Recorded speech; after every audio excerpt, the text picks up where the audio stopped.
Shalom rekan-rekan, selamat hari Minggu. Kembali lagi di SBP Sunday edisi tanggal 10 Agustus 2025. Sebelum mendengar firman Tuhan, marilah terlebih dahulu kita berdoa. Mari kita berdoa dalam doa.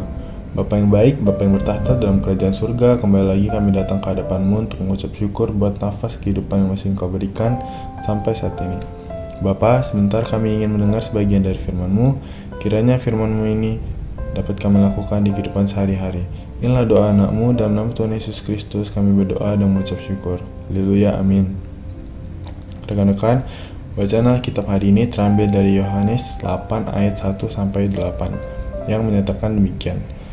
Tetapi Yesus pergi ke Bukit Zaitun. Pagi-pagi benar ia berada lagi di bait Allah, dan seluruh rakyat datang kepadanya. Ia duduk dan mengajar mereka.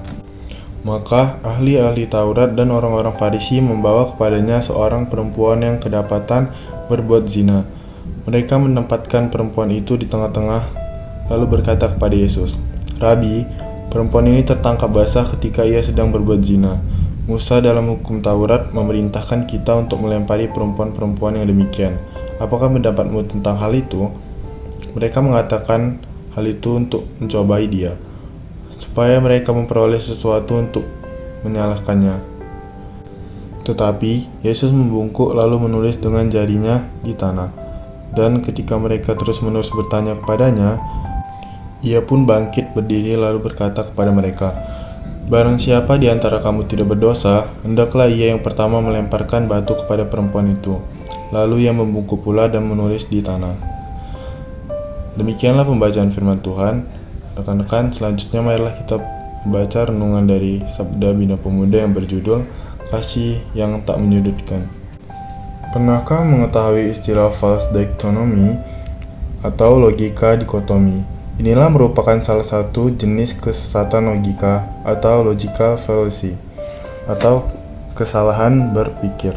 False dichotomy terjadi ketika sebuah argumen menyederhanakan suatu situasi yang sangat kompleks dengan menghadirkan dua pilihan ekstrim.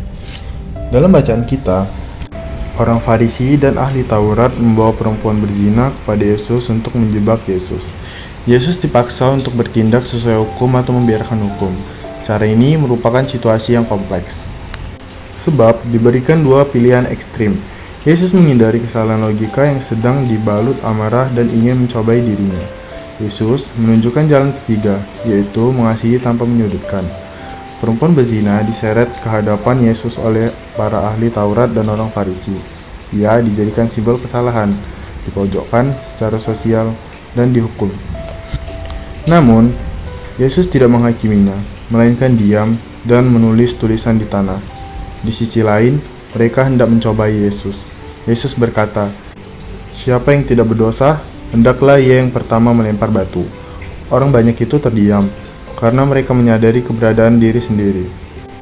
Yesus tidak meniadakan kesalahan, tapi menempatkan kasih sebagai pusat pemulihan.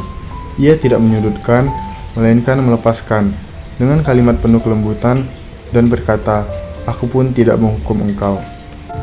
Teman-teman pemuda, melalui kisah ini, marilah menanggalkan batu penghakiman yang ada dalam genggaman kita, yang mudah tersulut akan keadaan, sehingga membuat emosional kita bergejolak dan bertindak tanpa kasih.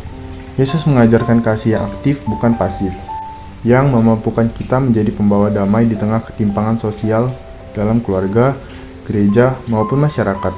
Tentunya tidak dengan kesalahan berpikir dalam situasi yang kompleks, sebab kasih sejati tidak terlepas dari kebenaran.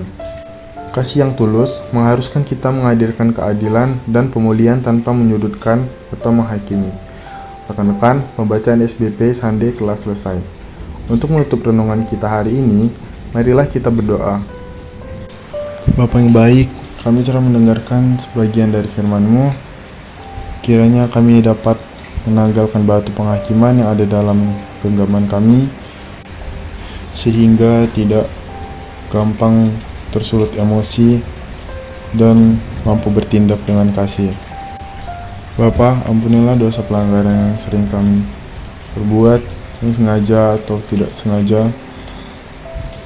Kiranya Engkau mau mengampuninya ya Bapa. Inilah doa anak-Mu, kami taruh di dalam tangan pengasihan-Mu. Haleluya, amin. Rekan-rekan, sekian pembacaan SBP kita. Kiranya apa yang kita dengar bisa menjadi pedoman bagi hidup kita semua. Selamat hari Minggu dan selamat beraktivitas semua. Tuhan Yesus memberkati. Shalom.